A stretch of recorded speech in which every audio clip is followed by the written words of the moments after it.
はい、おはようございます。仙台新港朝9時半です。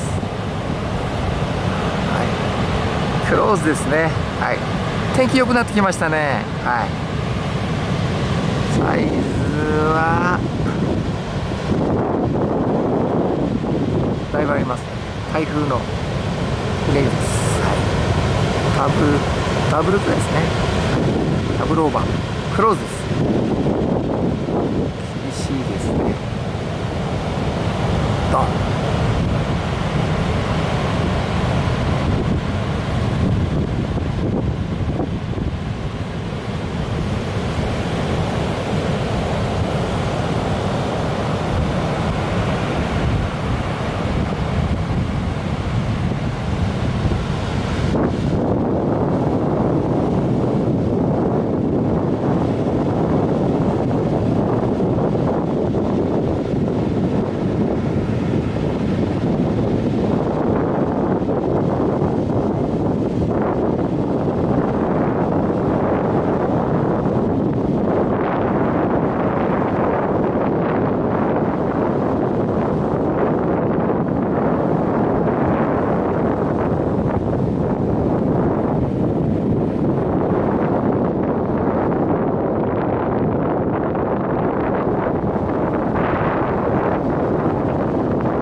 はい、仙台新港のクローズ風景ですね。今日は、はい、台風が来て今抜けてるとこですね。はい、これからどうでしょう。ただもう一個ね、熱帯が来てますからね、しばらく荒れ模様ですね。海は気をつけてください。はい、絶